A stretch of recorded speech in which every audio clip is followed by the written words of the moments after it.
감사합니다. 너무 또 거창하게 소개를 해주셔가지고요.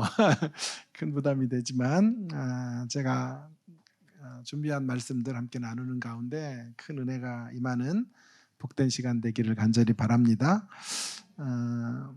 당신은 왜 성경이 하나님의 말씀이라고 생각하십니까? 라고 묻는다면 저는 성경은 우리가 생각하는 그런 관점이나 안목을 훨씬 뛰어넘는 책이기 때문에 성경은 하나님의 말씀이다. 그렇게 답하고 싶습니다. 성경은 우리가 갖고 있는 좁은 시계 안에 다 포착이 될 수 없는 책이지요. 그래서 하나님 말씀이에요. 성경이 고작 상식과 통념의 벽 정도를 넘어서지 못하는 교훈이라면 성경일 수가 없겠지요. 요즘 뭐 한 3분짜리 자기 개발서 같은 책들이 많은데 그 정도 교훈 가지고 성경이라고 말할 수는 없을 것입니다. 그러기에 성경은 언제나 우리의 기대를 훌쩍 뛰어넘고 우리의 상식을 넘어서는 메시지로 가득 차 있죠. 성경 안에는 역설과 역전 그리고 반전의 이야기들이 가득합니다. 성경의 논리는 저는 만담보다 재밌고 성경의 논리 자체가요. 그리고 흥미롭다 생각합니다.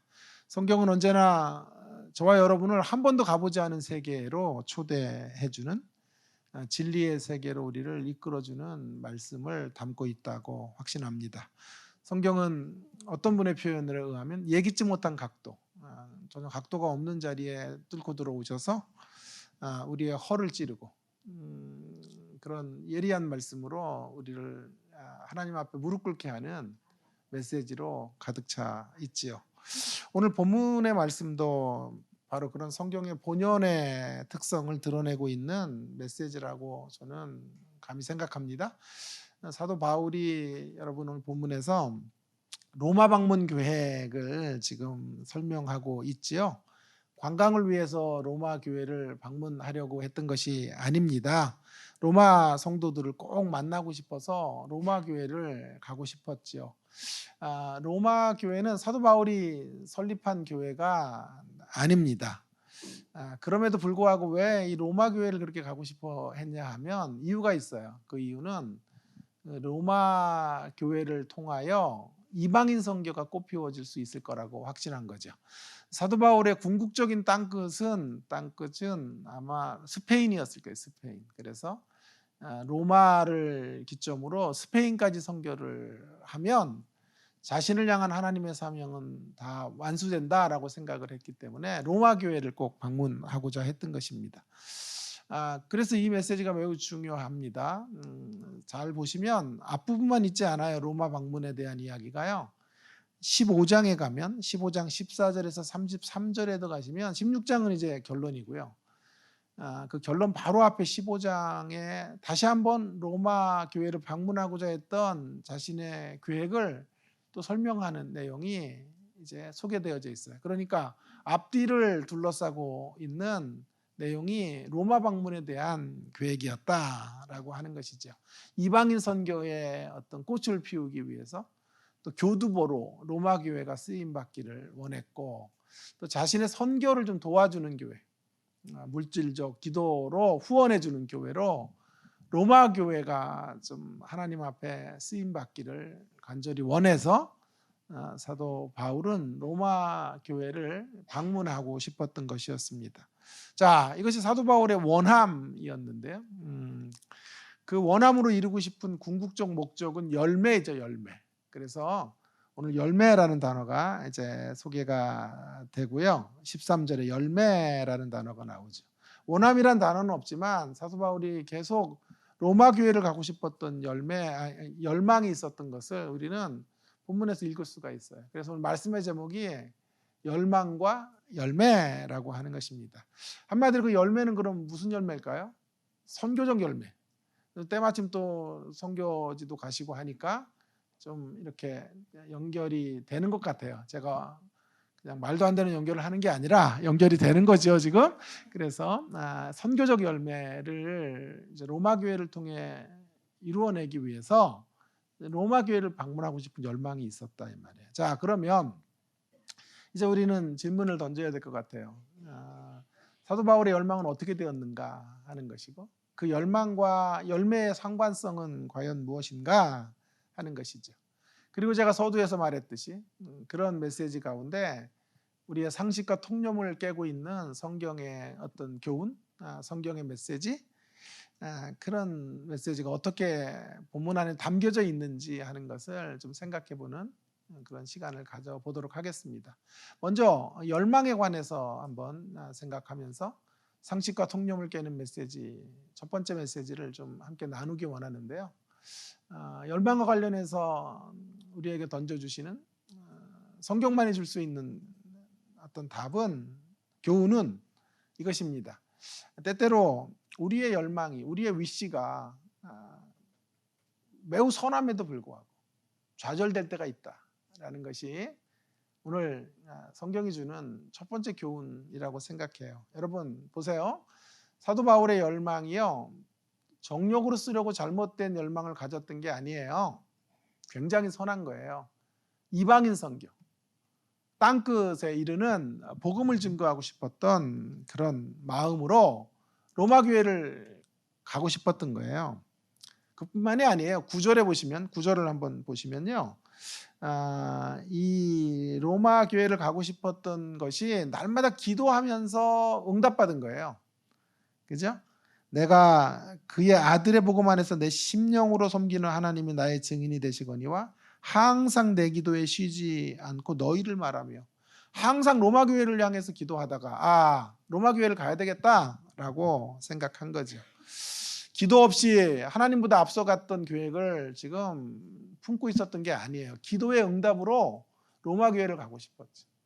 13절에 가시면 그뿐만이 아니라 여러 번 가고 싶어서 여러 번, 그죠? 여러 번 가고자 했으나 길이 막혔도다라고 말하죠. 자, 보세요.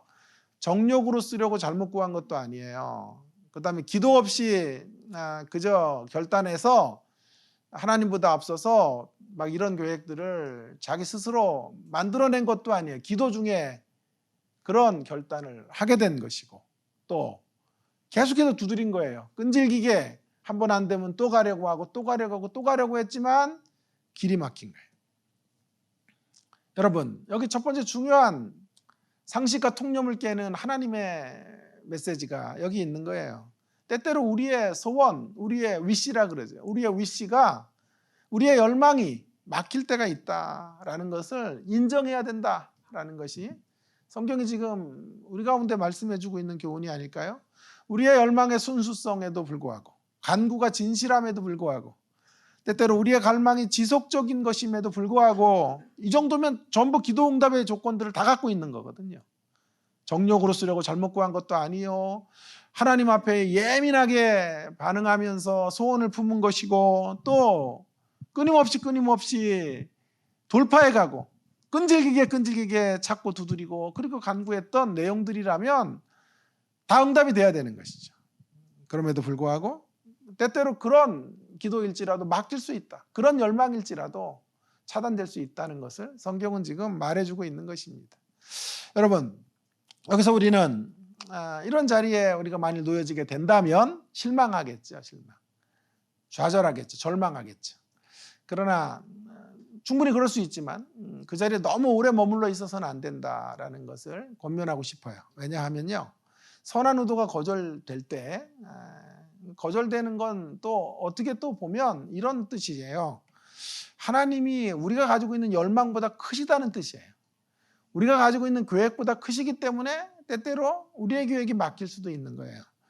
하나님이 고작 내가 원하는 것, 내가 소원하는 것을 내가 소원하는 방식과 때에 맞춰서 이루어주는 분이 하나님이시다, 그래야만 내 하나님이 되신다고 하면 우리는 하나님을 우리의 종으로 섬기는, 종으로 데려다 놓는 거지, 하나님이 우리의 주인이 되지 않는 거죠.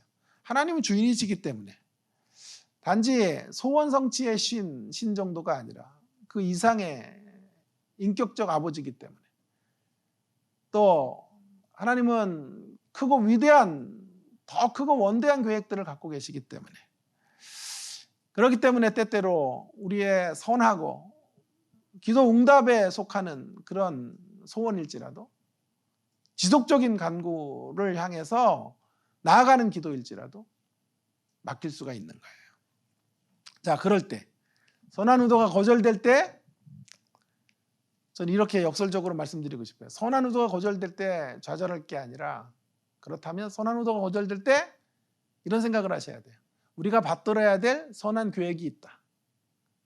우리의 개인적인 선한 의도가 좌절될 때 선한 의도로 받들어야 될 하나님의 플랜이 있고 하나님의 계획이 있다라는 것을 인정하며 신앙의 여정들을 계속해 가야 될 것이라고 말씀드리고 싶습니다. 두 예를 좀 들어보려고 그래요. 두 사람의 예, 모세와 다윗인데요. 먼저 모세의 예를 한번 들어볼게요. 여러분, 모세가 가졌던 가장 큰 갈망, 열망이 뭔지 아세요? 가나안 땅에 들어가는 거였죠. 40년 동안 이스라엘 백성들 지도자로 힘겹게 이끌어 왔어요. 때로 지치기도 하고. 얼마나 패역한 존재들이에요. 목이 곧은 백성들, 잘 변하지 않는 사람들, 40년 동안 목양하니까 정말 지칠 대로 지쳤어요. 그래도 꿈이 있었어요. 가나안에 들어갈 수 있다는 희망이 있었기 때문에 오매불망 가나안을 바라보면 그 힘든 시간들을 견뎠는데 여러분, 사실 모세는 가나안에 못 들어가요. 그의 열망이 무너졌죠. 그의 열망이 차단됐죠. 그의 계획이 응답되지 않은 것입니다. 모압 평지에서 그가 죽어요. 자, 그가 가지고 있는 선한 의도가 거절된 것입니다. 얼마나 낙심이 됐을까요? 40년 동안 가졌던 소원이 낙심됐으니, 그게 좌절됐으니 얼마나 하나님을 향한 불편한 심기가 그를 사로잡았을까, 하나님을 향한 원망이 차올랐을까 짐작할 수 있죠. 그런데 모세의 마지막은요, 우리가 생각하는 것보다 훨씬 밝아요. 자신의 기도 응답이 올바로 온전히 이루어지지 않았다고 해서 그것으로 좌절했다거나 절망했다는 흔적은 전혀 찾아볼 수가 없어요. 신명기 34장 7절에 보시면 모세의 마지막을 이렇게 기록하고 있죠. 모세가 죽을 때 나이 120세였으나 그의 눈이 흐리지 아니하였고 기력이 쇠하지 아니하였더라. 모세가 120살에 죽었는데 죽을 때 눈이 흐려지지 않았고 기력이 쇠하지 않았대. 노안 같은 게 안 왔다 이 말이에요. 여러분, 노안 온 분들 몇 분 계셔요 여기? 노안이 오지 않았고 기력이 다 쇠해서 세상을 떠나는 건데 기력이 쇠하지 않았다고요. 저희 부모님은 다 살아계시고 저희 처가, 그러니까 장인 장모님도 다 살아계세요. 90이 넘으시고 이제 80대 후반이 넘으셨는데 우리는 이제 그 미래를 생각하면 참 암담해요. 네 분을 떠나보내야 될 이제 준비를 사실은 날마다 해야 되니까, 특별히 우리 부모님들 또 다 이제 팔이 안으로 굽는 거니까, 자, 우리 부모님들의 임종에 대한 생각을 제가 가끔씩 할 때가 있어요. 어떤 죽음을 기도해야 될까? 어떤 임종을 기도해야 될까? 언제 하나님 부르시라고 기도해야 하는 게 좋을까? 봄이니까, 봄은 근데 좀 너무 아쉽잖아. 봄이 왔는데 돌아가시기는. 여름은 더워. 그래서 안 될 것 같고, 가을 쓸쓸하고, 겨울은 땅이 또 얼어 있고 막 이러니까요. 이게 사계절 다 안 돼. 다 안 되고. 그러니까 참 기도가 힘들어요. 어떻게 기도하는 게 이 남은 인생을 어떻게 살게 해 주십시오는 기도하는데 어떤 임종을 맞이하게 해달라고 하는 기도는 참 쉽지가 않은 거예요. 갑자기 돌아가시면 섭섭하대요 되게. 근데 오래 또 병 치료하시면 또 그거 안타까워서 못 보신대요, 부모 자녀들이. 그럼 어떻게 해야 돼요? 성경에 어떤 좋은 이런 기도의 제목이 없나 싶다가 제가 여기에 은혜를 받은 거예요. 신명기 34장 7절처럼 기도하면 되겠구나. 우리 부모님들이 세상을 떠나실 때 눈이 흐려지지 않게 하시고 기력이 쇠하지 않은 채 하나님의 부르심을 받으면 좋겠습니다. 계절은 하나님께 맡기고 그렇게 기도하게 됐던 구절이 34장 7절인데, 그랬더니 어떤 분이 오늘 목사님 야단을 치더라고. 아니 그래, 눈이 흐려지지 않고 기력이 쇠하지 않으면 더 오래 살아야지 뭘 돌아가시냐고. 자, 여러분, 제가 이야기하려는 건 모세는 자신의 기도 응답이 이루어지지 않았지만 모세의 마지막은요 매우 영광스러워요. 뿐만 아니라 34장 10절 이하, 신명기 34장 10절 이하에 보시면 그를 엄청난 사람으로 그를 소개해요. 그를 평가해요. 이스라엘의 모세 같은 선지자가 일어나지 못하여. 이제 이후로는 모세 같은 선지자가 없어요. 100년에 한 번 나타날까 말까 하나님의 사람이란 말이에요. 100년에 한 번. 여러분과 저는 해마다 나올 수 있는 사람. 그러나 모세는 100년에 한 번 나올까 말까 그런 지도자였다. 어떤 분은 또 성경을 어떻게 보는 건지 가나안이 천국이라네.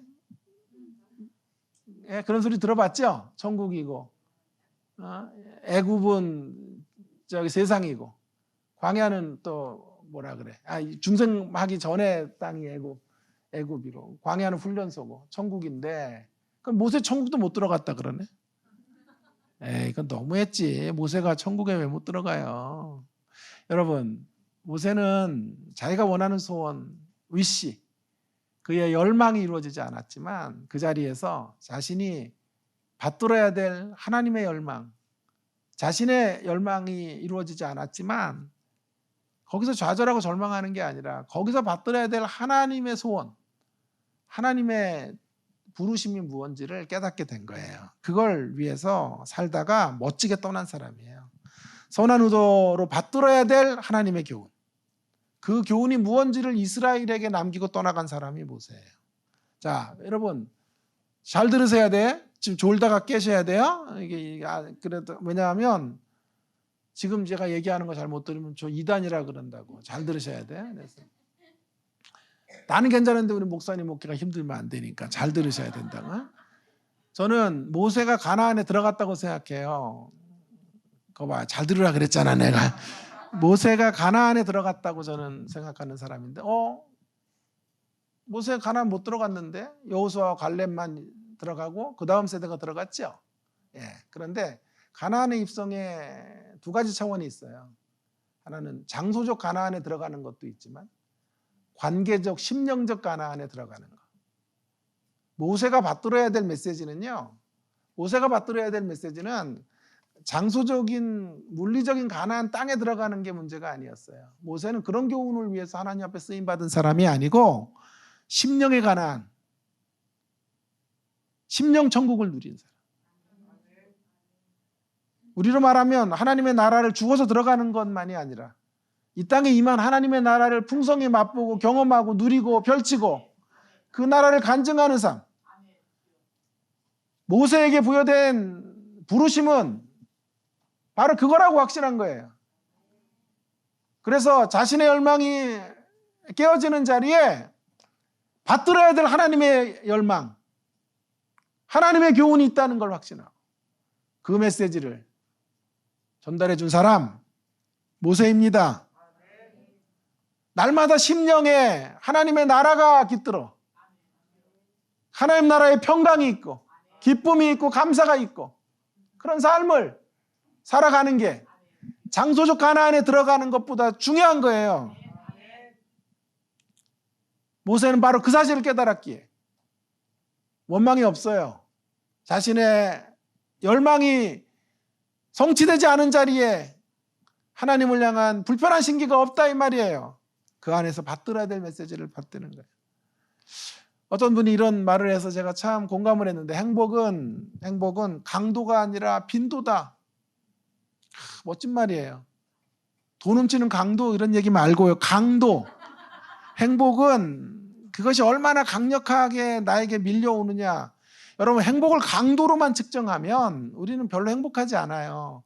인생에서 큰 전기적 사건들, 대박이 터지고 갑자기 막 50억대 부자가 되고 이런 일들은 우리 생애에 일어나기도 희박하고 그런 일들이 일어난다고 해도 다반사로 일어날 수가 없어요. 한두 번 우리 인생의 한 생애 동안 역사의 삶의 국면마다 한두 번 기적이 일어나는 거잖아요. 만약에 행복이 강도라면 우리는 한두 번의 감사와 나머지 대다수의 시간을 원망과 불평으로 살 거예요. 그러나 행복은 강도가 아니라 빈도예요. 빈도. 오늘 이 시간이 행복한 시간이에요. 이 시간 끝나고 또 우리 식사 나눌 때 행복한 시간이에요. 형제가 함께 모여 동락하며 함께 신앙 공동체 안에서 애찬을 나누는 시간이 행복한 시간이에요. 그죠? 서울에서 차를 타고 오는데 자연이 너무 아름다워요. 여러분은 잘 모르죠? 여기 사니까 이게 뭐 아름다운 건지 뭐 야 덥다 야 빨리 가자 그래가지고 짜증만 나고 해도요. 서울에 살다 온 사람들은 야 내가 너무 좋구나 하는 생각을 하는 거죠. 날마다 차 한 잔을 놓고도 하나님이 그 차를 마실 수 있는, 여러분 물 한 모금 마실 수 있는 자유가요 있다는 게 얼마나 행복한 건지 몰라요. 물 한 모금 삼킬 수 있는 건강이 있다는 거 기쁨이에요 이게. 그죠? 그렇게 심령천국을 누리고 하나님이 주신 일상의 시간들을 만끽하고 사는 거. 모세가 보여주고자 했던 가나안의 모습은 그런 모습인 거예요. 그걸 받들고 그걸 메시지화 할 수 있었던 사람이 모세예요. 그래서 제가 이단적 발언을 하는 거예요. 모세도 가나안에 들어갔다는 거예요. 심령의 가나안에 들어간 거예요. 심령의 가나안. 관계적 가나안에 들어간 거예요. 자, 다윗의 이야기를 해볼까요? 다윗의 가장 큰 열망이 뭔지 아세요? 성전 건축이에요. 그런데 성전 건축 못했죠? 그의 선한 의도가 거절됐죠? 그러면서 책망 비슷한 말씀이 주어졌죠. 피를 많이 흘렸어. 역대상 28장 3절에 보면 너는 군인이라 피를 많이 흘렸으니 나를 위해 성전을 건축하지 못하리라 그랬단 말이에요. 그러니까 그 구절만 딱 따서 읽으면 어이구 다윗이 그냥 범죄한 놈이기 때문에 하나님이 엄하게 책망하시고 성전을 못 짓게 하셨구나 라고 생각이 든단 말이에요. 다윗의 위시가 좌절됐으니까 원망해야 되겠죠. 좌절해야 되겠죠. 절망해야 되겠죠. 그러나 그렇지 않아요. 다윗은 성전 건축이 안 된다 불가 판정을 받았을 때 바로 사무엘하 7장 18절에 이렇게 외쳐요. 이렇게 기도해요. 다윗 왕이 여호와 앞에 들어가 앉아 이르되 주 여호와여 나는 누구이오며 내 집이 무엇이기에 나를 여기까지 이르게 하셨나이까. 하나님 다윗이 무엇이기에 이렇게 사랑하십니까? 이런 뜻이에요. 다윗과 같은 인생 버러지만도 못한 인생인데 하나님 어떻게 이렇게 큰 은혜를 저에게 베풀어 주십니까? 다윗은 절망하지 않았어요. 그의 개인적 열망이 와르르 무너지는 자리에서도 그가 받들어야 될 하나님의 교훈이 있다는 걸 알았어요. 여러분 여기 또 잘 들으셔야 돼요. 졸다 깨세요 좀. 예? 안 그러면 또 이단이라고 그래요. 저는 괜찮은데 우리 목사님 목회가 힘들어지면 안 되니까 잘 좀 정신 좀 차려보세요. 자 여러분 저는 다윗도 성전 건축을 했다고 주장하는 사람이에요. 또 이게 또 무슨 소린가 말이야. 성전 건축은 누가 했어요? 솔로몬이 했죠. 근데 다윗도 성전 건축을 했어요. 성전 건축에 두 단계가 있어요. 여러분 성전은 건물을 짓는다고 되는 문제가 아니에요. 성전 건축을 이루기 위한 토대가 없으면 성전 건축이 의미가 없어요. 나라가 부강해야 돼요. 힘이 있어야 돼요. 대적들을 무찌를 만한 강력한 군사적 어떤 영적 힘을 가지고 그게 토대가 되어야 대적들이 나라를 쳐들어오지 못해요. 지금 공산당이 쳐들어오면 교회부터 무너뜨릴 거예요. 목사님들부터 잡아갈 거예요. 그죠? 아니 왜 믿질 않아요? 자 그런 거예요. 만약에 성전을 지어놔도 블레셋 군대가 쳐들어오면 그래서 방어할 힘이 없으면 성전은 무너져요. 그러니까 하나님의 구원 역사의 어떤 시점에 다윗을 쓰시는 거예요. 다윗을 통해서 주로 전쟁을 하시게 하시는 거예요. 피를 흘리게 하셔요. 싸워야 돼요. 대적들을 무찌르게 하셔서 어느 정도가 힘이 있어야 되냐 하면 주변의 사방의 대적을 파하사 그들이 조공을 갖다 바칠 정도로 강력한 힘이 되어야 그 위에 성전을 지을 수 있는 거예요. 그러니까 다윗도 성전 건축을 한 거라니까요. 성전 건축의 토대 마련, 이 토대가 없이는 성전 건축은 의미가 없어요. 건물이 세워진다고 성전이 세워지는 게 아니에요. 토대로서의 성전 건축. 그리고 그 위에 그 아버지가 세워놓은 토대 위에 건물을 지은 사람 솔로몬인 거예요. 아멘 좀 나올 줄 알았어. 자, 그런데 우리의 선한 의도에도 불구하고요, 때로 우리의 위시가 거절될 때가 있어요. 여러분, 그때 우리에게 필요한 건요, 하나님의 주권을 철저하게, 하나님의 주권 신앙 안에서 하나님의 주권 신앙을 인정하는 가운데 오직 우리가 받들어야 될 선한 의도가 있다, 우리가 받들어야 될 주님의 교훈과 메시지가 있다는 사실을 끝까지 인정하시고 발견하시고 그 교훈을 향하여 우리가 받들어야 될 하나님이 우리 가운데 갖고 계신 열망을 향하여 걸어 나가시는 저와 여러분 되기를 주의 이름으로 축원합니다. 자, 이것이 첫 번째 우리의 열망에 대한 메시지예요. 자, 이제 열매에 대한 이야기를 좀 해볼 필요가 있겠죠? 열매. 특별히 이 열망과 열매의 상관성이 제 설교의 초점인데요. 자, 보세요. 열매가 무슨 열매라 그랬어요? 아까 제가 서두에서 선교적 열매라 그랬죠. 선교적 열매. 하하이 참. 선교적 열매라니까. 그죠? 예, 선교적. 왜 로마를 가려 그랬어요? 로마 교회가 자기를 선교사로 파송해 주기를 원했죠. 로마를 복음화시키고 더 약진해서 스페인까지 가서 땅끝에 복음을 전하고 그 후원 교회가 로마 교회가 되기를 원했던 거예요. 선교적 열매인데. 자, 보세요. 근데 그 열망이 차단됐잖아요. 막혔잖아요. 그럼에도 불구하고 열매 차원에서 보면 하나님의 계획의 큰 틀에서 보면 아무것도 막힌 게 없어. 그 얘기를 하고 싶은 거예요. 자, 보세요. 하나님의 열매의 사역의 시작과 과정과 결과를 한번 지금 잠깐 살펴보려고 그래요. 하나님의 열매의 사역의 시작은 이미 시작됐어요. 8절에 보세요. 8절에 보면 먼저 내가 예수 그리스도로 말미암아 너희 모든 사람에 관하여 내 하나님께 감사함은 너희의 믿음이 온 세상에 전파됨이로다. 할렐루야. 여러분, 열매가 시작이 되고 있죠. 선교적 열매는 교회가 소문이 잘 나야 돼요. 좋은 교회다 이렇게 소문나야 되잖아요. 로마 교회가 로마를 복음화시키려면 본이 돼야 돼요. 그런데 지금 본이 되고 있죠. 너희 믿음이 온 세상에 전파되었다.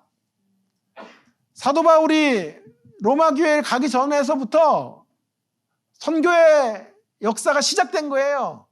로마 교회가 하나님의 좋은 믿음의 소문들을 만방에 퍼뜨릴 수 있었던 사람들이었다 이 말이에요. 열매가 시작됐어요. 자, 열매의 과정은 뭐죠? 열매의 과정, 여러분, 열매의 과정은 이렇습니다. 사도 바울이 로마 교회를 가서 엄청난 동기부여를 하려고 그랬는데 막혔죠? 막혀서 하나님의 열매가 중단된 것 같은데 전혀 중단되지 않았다고요. 보세요. 그래서 계속 가려고 했는데 안 되니까 안 되고 좌절됐겠지만 사도 바울은 그 자리에서 아까 말했죠. 받들어야 될 메시지가 있다는 걸 알게 된 거예요. 그래서 어떤 일이 벌어지냐 하면요. 로마서가 쓰여져요. 여러분, 만약에 사도 바울이 소원을 품고 바로 로마 교회를 갔으면 로마서가 쓰여질 리가 없었을 거예요. 근데 길이 계속 차단되고 막히자 사도 바울이 고민하고 기도하는 가운데 그럼 내가 가기 전에 로마 교회를 영적으로 변화시켜야 되겠다. 토대를 마련하고 그들의 심령의 부흥을 이루어야 되겠다라고 판단한 거예요. 그래서 로마서가 집필된 거예요. 이건 로마서는 어떤 책인가요?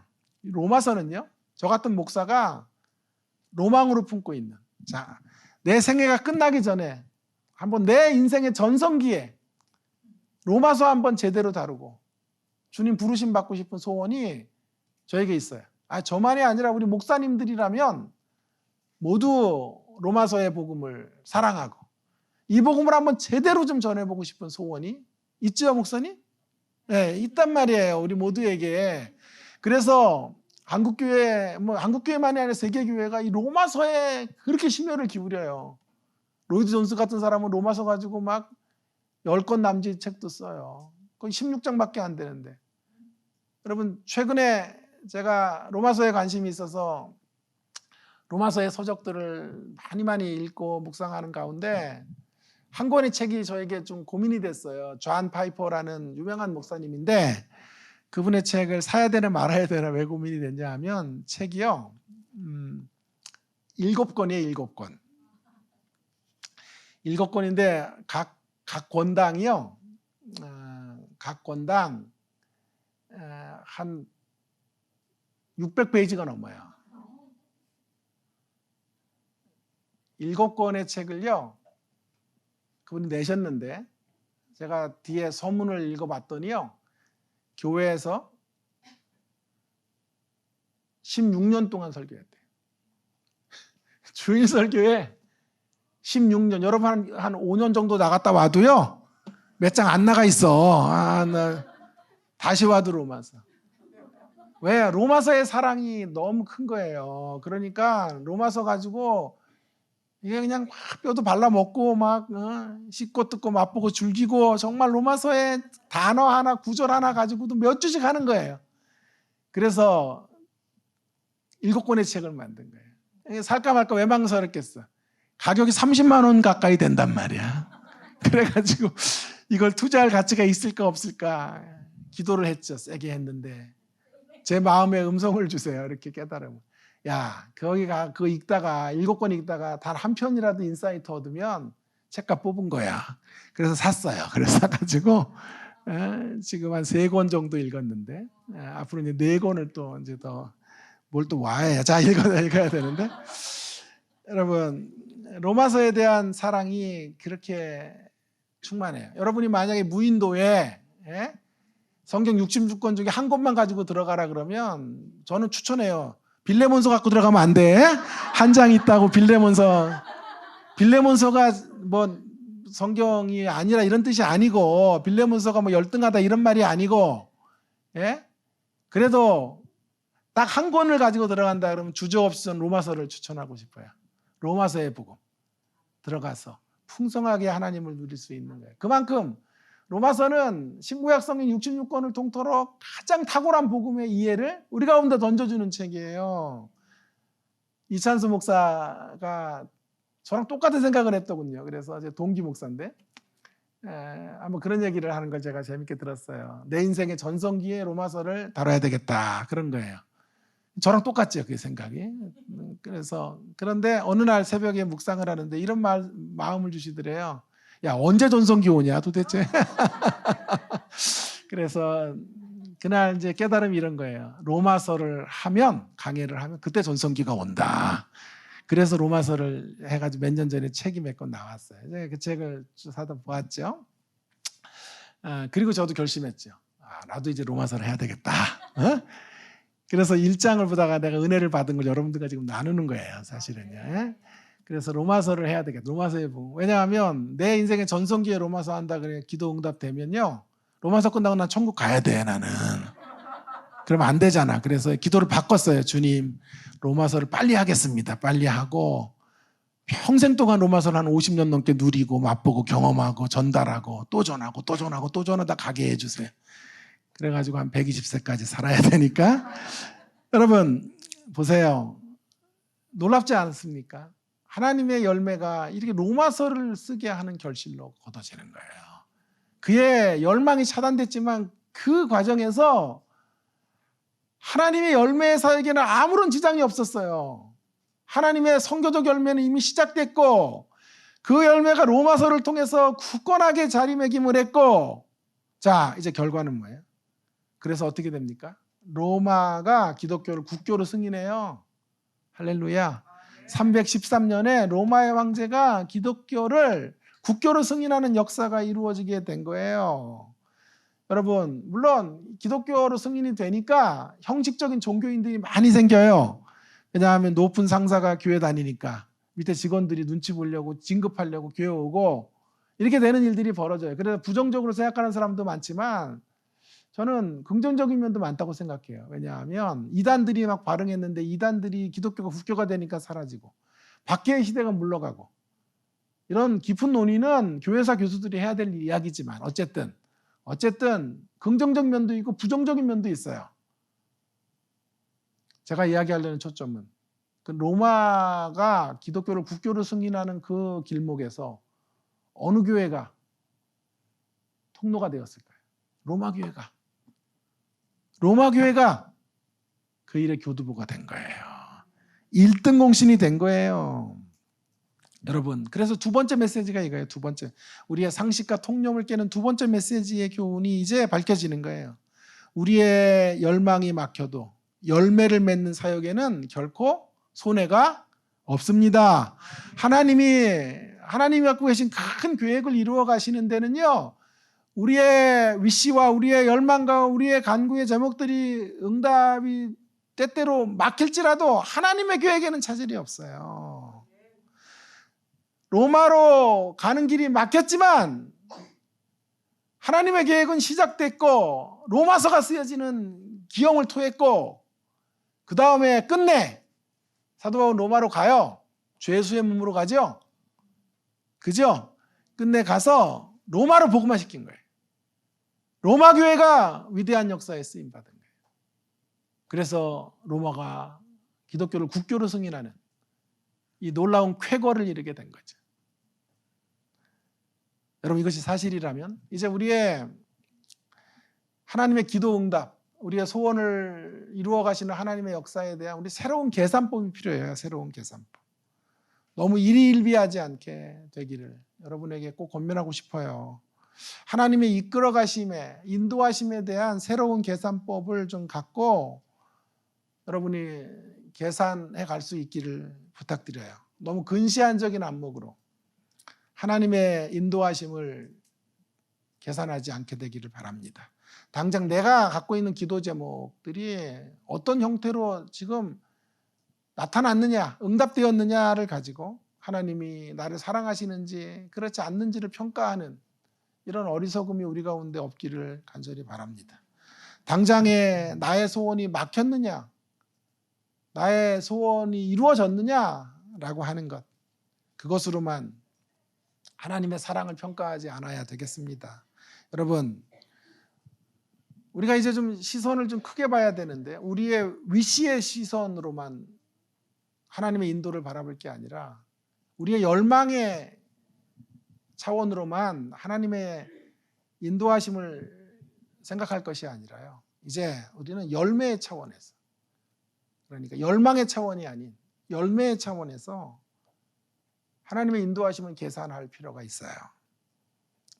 우리의 열망이 차단돼도요, 하나님의 열매의 사역은 이미 시작되고 있었고 시작되어 가고 있고 또 아름답게 진행되고 있는 것이고 위대한 결과를 향해 달려가고 있는 거예요. 때때로 그 과정 속에 우리의 위치들이 좌절되기도 하고 막히기도 하고 우리가 흔히 말하는 실패라고 말하는 시간들을 지나가기도 하고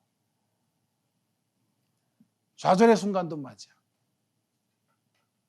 그런 것이에요. 그러나 열매의 관점에서 보면 결코 그렇다고 우리가 거절된 건 아니에요. 큰 열매의 여정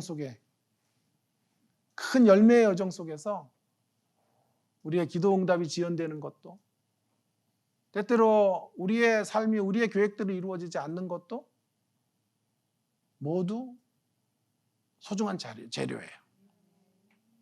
하나님의 우리를 이끌어 가시는 여정 가운데 이 모든 게 다 재료예요. 성공만이 재료가 아니고요. 승리만이 우리가 하나님의 여정 속에서 완성되어지는 길목의 소중한 재료가 아니라 우리의 실패도, 우리의 아픔도, 우리의 넘어짐도, 때때로 찾아오는 우리의 절망도 하나님의 큰 열매의 사역의 관점에서 보면 다 필요한 것들이에요. 그래서 하나님의 사랑과 여러분을 향한 하나님의 인도하심을 어느 관점까지도 바라보셔야 되냐 하면 새하늘과 새 땅의 관점까지 끌어다가 생각하셔야 돼요. 새하늘과 새 땅에서 저와 여러분은 모두 승리자가 될 것이고 우리의 구원은 온전히 완성이 될 거예요. 그 관점 안에서 오늘 우리가 지나가고 있는 이 순간들을, 우리의 기도 제목들을 좀 새로운 시선으로 좀 바라볼 수 있는 우리가 되었으면 좋겠습니다. 여러분, 실패와 성공이라기보다는 완성의 여정 속에 이 모든 것들이 다 필요하고 요긴하게 쓰여지는 것들이라고 생각하시면 좋겠어요. 여러분, 때때로 우리가 볼 때는요, 내 꿈이 좌절되는 것 같아요. 지연되는 것 같고 빨리 달려가야 되는데 딴 사람들은 막 치고 나가는데 나도 막 치고 나가야 될 것 같은데 내 앞에는 큰 장벽이 있어서 거기 주저앉을 수밖에 없어요. 단편적으로 보면 그 시간이 굉장히 힘들고 어렵고 하나님을 향한 원망이 막 차오르는 순간이지만요, 완성의 여정 안에서 보면요, 꼭 그럴 필요가 없다라고 하는 거죠. 그 시간이 꼭 필요하기 때문에.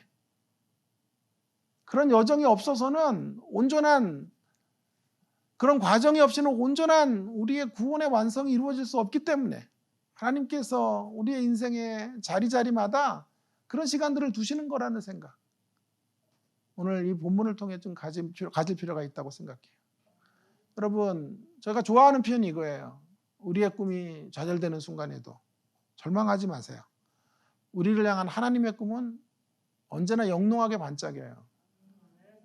내 개인의 꿈이 무너진 거지 하나님의 우리를 향해 갖고 계신 꿈이 무너진 적이 한 번도 없어요. 저와 여러분을 향한 하나님의 꿈은 언제나 살아있고 언제나 반짝이고 있는 거예요. 우리가 그 사실을 굳게 믿으며 흔들림 없이 신앙의 행진들을 계속해 가야 돼요. 그럼 두 간증을 하고 오늘 설교를 마치려 그래요. 하나는 이영표 집사의 이야기고 하나는 제 와이프의 이야기인데요. 이영표 집사님이 인터넷상에 여러분 찾아보시면요, 중고등부 아이들 이렇게 비전 특강 같은 걸 되게 많이 했더라고요. 제가 참 좋아하는 연예인 중에 이영표 집사님이 한 분이에요.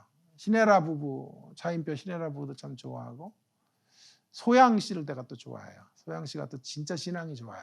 그래서 그리고 이영표 집사님이 좋은데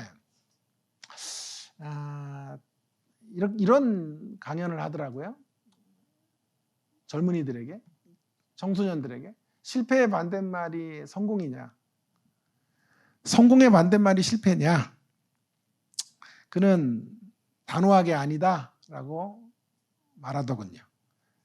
그는 축구를 하면서요, 자신의 인생의 터닝 포인트가 될 만한 7번, 8번의 중요한 경기들이 있었대요. 예를 들면 아시안 게임. 스카우터들이 와가지고 이영표 어떻게 하는지 보고 잘하면 바로 스카우트 해갈 그런 심사관들이 앉아있는 점수표를 매기는 그런 경기들.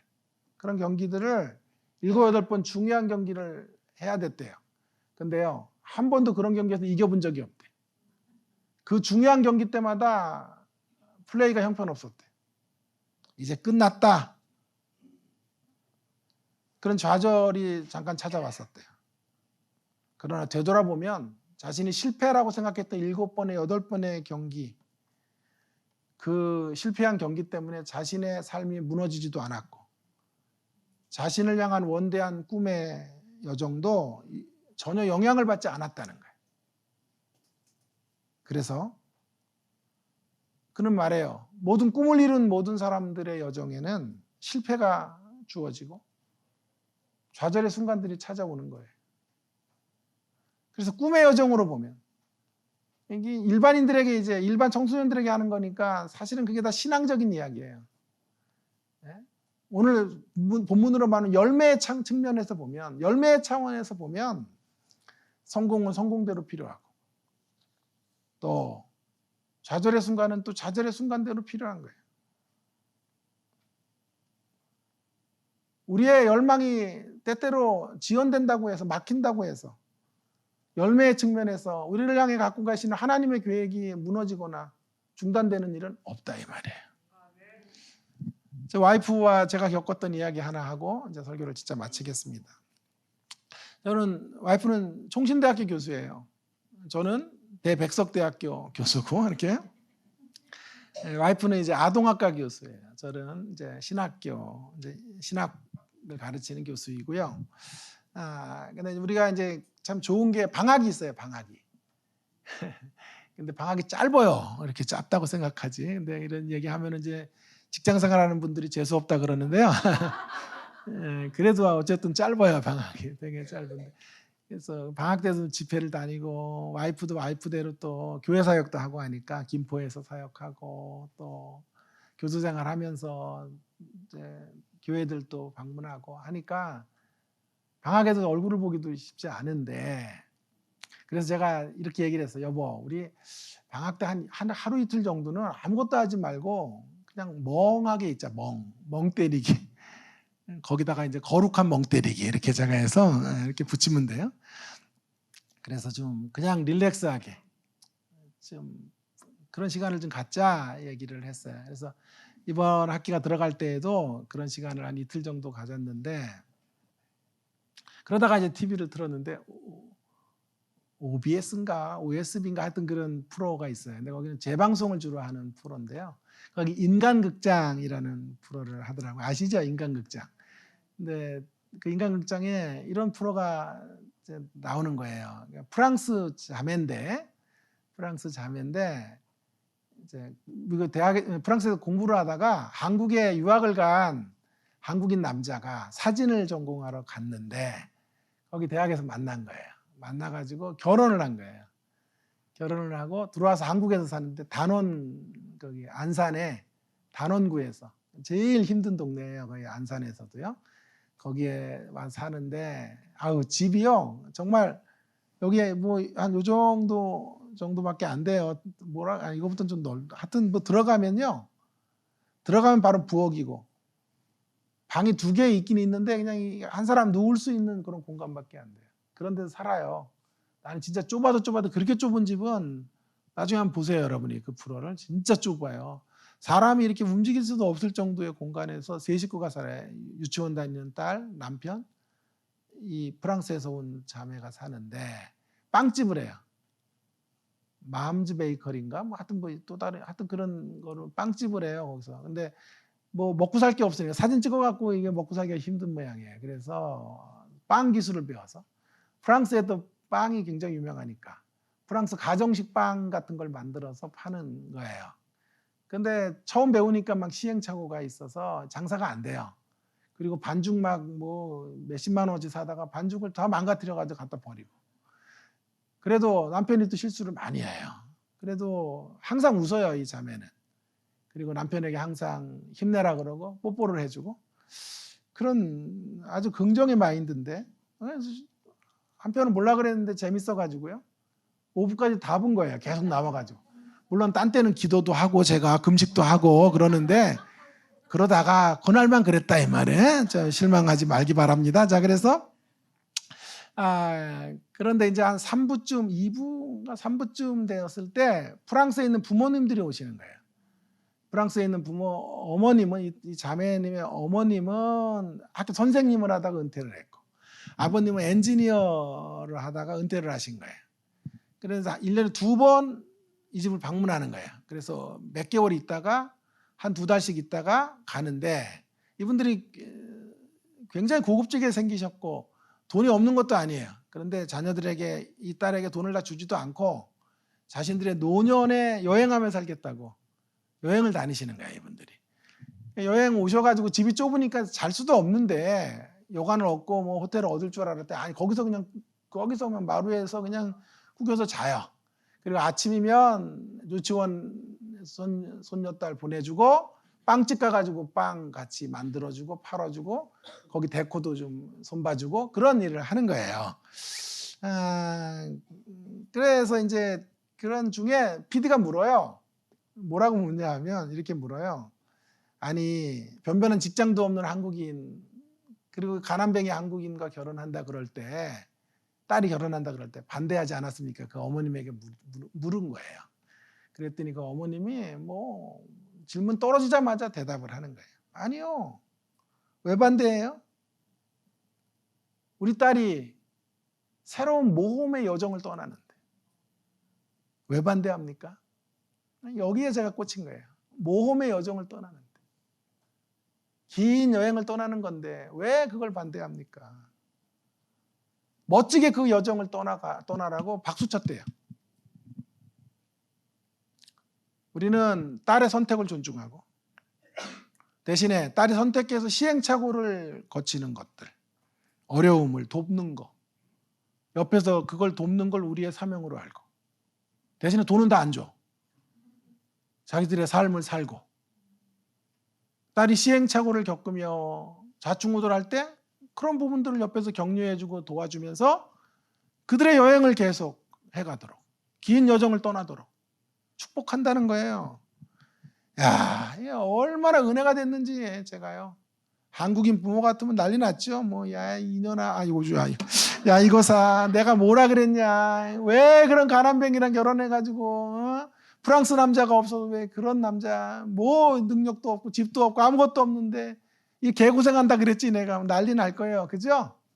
그리고 그냥 그러다가 그냥 속상해갖고 내가 있는 돈 다 몰빵해서 갖다 주고 말이야. 이걸로 그냥 전세라도 좀 얻어 인간아 그러면서 주고 그냥 평생 가난하게 그냥 내천자 그리고 살다가 세상 떠나겠죠. 한해 그냥 사무쳐서 살다 떠나지. 근데 외국인 부모는 다르더군요. 그죠? 걔는 걔 인생을 살고 걔 선택을 존중하고 옆에서 그걸 도울 수 있는 데를 돕고, 그러나 우리는 또 우리의 인생을 살아가. 너무 멋졌어요. 은혜를 제가 받았는데, 물론 딴 때는 말씀을 통해서 은혜를 받아요. 그런데 일반 은총의 영역도 은혜가 될 때가 있잖아요. 그래서 은혜를 받았는데 뭉클했어요. 제가 그냥 우리 딸 또 속을 많이 새겼거든. 그래서 우리 딸 생각도 나고 막 이래가지고 뭉클했는데, 와이프도 눈가가 촉촉해 젖었더라고요. 같은 마음이 전달이 된 거죠. 그러면서 와이프가 저한테 얘기하는 거예요. 여보, 우리도 저렇게 살자. 우리 딸이 준하인데 준하의 선택을 존중하고 준하가 떠나는 모험의 여정을 축복해주고 그 시행착오만 우리가 도와줍시다. 절대로 우리 있는 돈 다 주지 말고 마지막이 압권이었어요. 우리 여행하면서 살고 준하에게 모든 거 다 재산까지 물려서 올인하지는 말고, 그러나 우리 딸의 선택을 존중하고 시행착오를 돕는 그 역할만 감당합시다.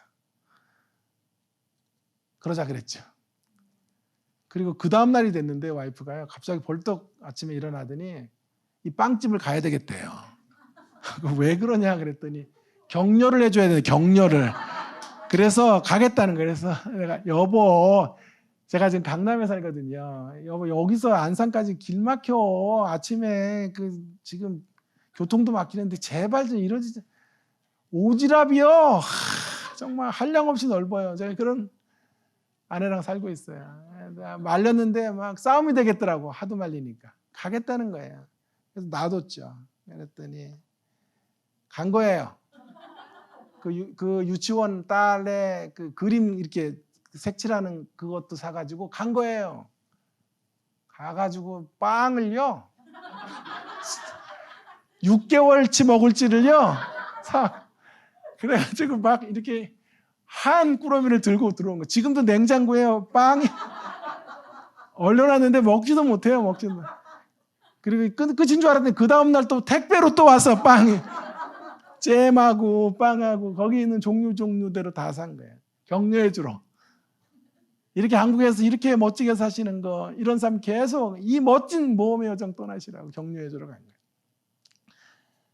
그래서 가서 얘기를 했대요. 인간극장 보고 왔다. 그랬더니 갑자기 그 여자분이 깜짝 놀라시더래요. 그러면서 그걸 보고 오셨냐고. 그랬다고. 그랬더니 그거 6년 전 건데. 우리는 6년 전 건지도 모르고 그게 한 2주 전에 방송된 건 줄 알고 은혜 받고 갔더니 6년 전 거고, 이 빵집은 그곳에 명소가 돼가지고요. 빵을 잘 팔고 아주 이제 빵을 아주 잘 만드는 집으로 소문이 났대요. 딸은 어떻게 됐겠어? 6학년이야, 6학년. 그래서 그림책 갖고 왔다네, 서로. 내놓다가 민망해가지고.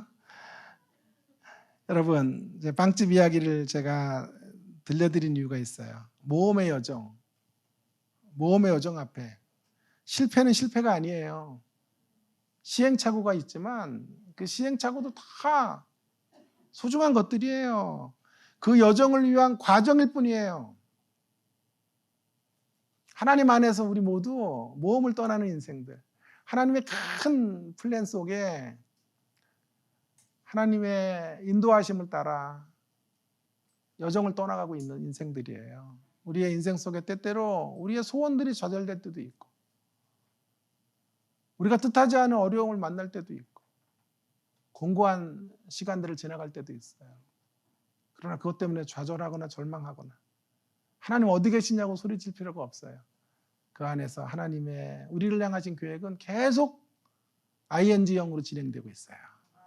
펼쳐져 가고 있어요. 여러분, 사실 저는 제 인생에 지금 가장 힘든 시간을 사실은 지나가고 있어요. 올해 학기가 시작되고 뜻하지 않게 건강검진을 받았는데 암 진단이 나온 거예요. 그래서 저에게는 암이 올 줄을 꿈에도 생각도 못했어요. 그래서 7월 1일 날 제가 수술을 준비하고 있어요. 7월 1일 수술하는 날인데 그 전에 한번 너무 저기 하시지 말고 교회 한번 오시라고, 이 양반은 암이 걸려야 불러. 자, 그래서 제가 알겠다고 순종하고 우리 목사님 말씀을 따라왔는데요. 며칠이 좌절이 되더라고요. 물론 예후도 좋고 뭐 초기이기 때문에 100% 고쳐질 수 있고 하나님 나를 불러가실 계획은 없는 것 같아요. 왜냐하면 조기에 발견됐고 또 건강검진 중에 발견됐고 하기 때문에 넘어진 김에 쉬어가라, 이런 메시지로 나에게 주시는 줄 알고 담담히 준비하지만 며칠은 힘들더군요. 저도 하나님 어디 계시냐고 소리치기도 하고, 제가 사실 저 승승장구하고 살았어요. 최연소 30대 중반에 교수가 됐고 원장을 10년 했고, 미용실 원장 말고요. 모든 학생들의 존경을 정말 많이 받았고 그렇게 살았어요. 남부럽지 않게. 다시 태어나도 이렇게 잘 될 확률이 없을 만큼 큰 축복을 받으며 살았어요. 그러나 제 인생에도 어둠의 터널의 시간들이 뭐 곳곳에 있었지만 또 한번 건너가게 되네요. 저보다 부모님들이 얼마나 슬퍼하시는지. 저희 어머님이 참 많이 우시죠. 저희 아버지는, 저는 아버지가 우는 걸 처음 봤어요. 그렇게 통곡을 하며 우세요. 우리 집안을 다 살린 아들, 아빠의 자랑이고 소망인 아들, 이 아버지가 대신 아파야지 어떻게 네가 아파.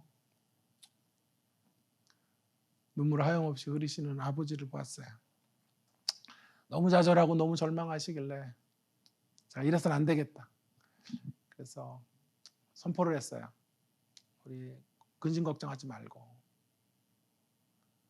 이제 우리 집의 성구는 빌립보 4장 6절과 7절이, 우리 이 빌립보 4장 6절과 7절을 하루에도 수십 번 수백 번씩 암송하며 나아갑시다. 아무것도 염려하지 말고 다만 모든 일에 기도와 간구로 너희 구할 것을 감사함으로 하나님께 아뢰라. 그리하면 모든 지각에 뛰어나신 하나님의 평강이 그리스도 예수 안에 너희의 마음과 생각을 지키시리라. 여러분, 이 구절을 놓고 저희 어머님이 하루에도 수백 번씩 이 구절을 외우면서 기도하세요. 얼마 전에 그러시더라. 근데 이상하다 아들아, 이 구절을 읽고 기도하면 마음에 평강이 와, 기쁨이 찾아와, 확신이 오네. 염려하지 마, 염려하지. 저희 아버지도 날마다 이 구절을 놓고 기도. 저도 이 구절을 놓고 기도해요. 감사함으로. 얼마나 감사해요. 그죠? 뜻하지 않은 질병이 왔지만 감사가 넘쳐요. 초기이고 수술할 수 있고, 수술할 수 있다는 게 얼마나 감사해요.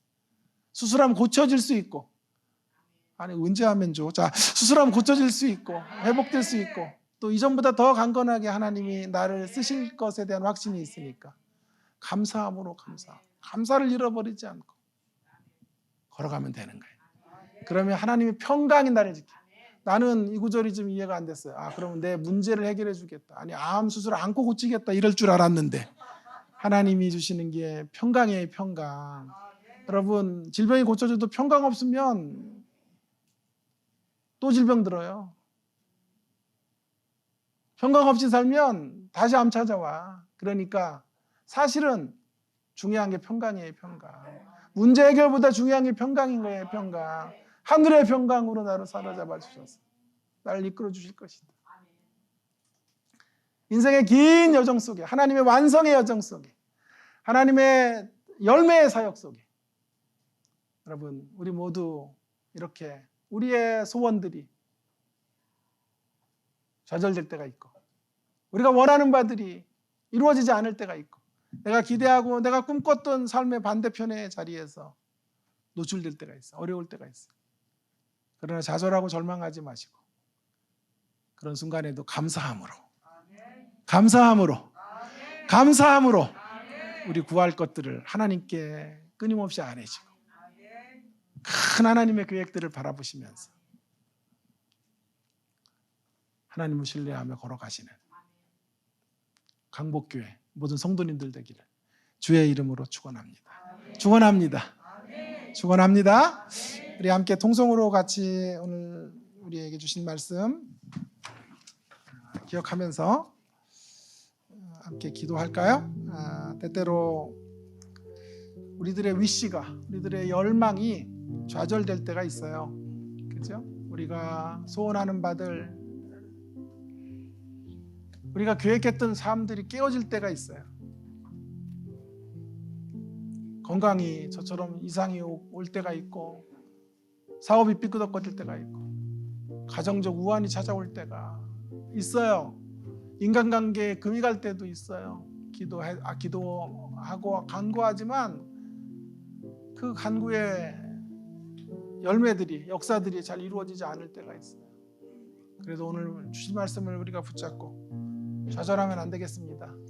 하나님의 열매의 측면에서 본다면 그 가운데서도 우리의 열망이 무너지는 자리에서도 하나님의 열매의 사역은 계속되고 있다는 사실을 바라보시고 붙잡으시고, 아무것도 염려하지 말고 다만 모든 일에 기도와 간구로 감사함으로 우리 구할 것을 아뢰시는 성도님들 되기를 간절히 바랍니다. 우리 함께 통성으로 어떠한 환경을 만나도 감사함으로, 감사를 잊지 말고 우리의 간절한 열망들을 하나님께 올려드리는 우리가 되겠습니다.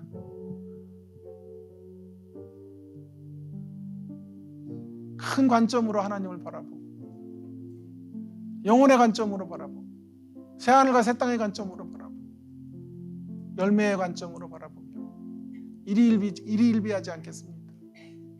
흔들림 없이 믿음의 길을 걸어가겠습니다. 통성으로 함께 주여 한번 부르고 기도하겠습니다. 기도하십시다. 주여.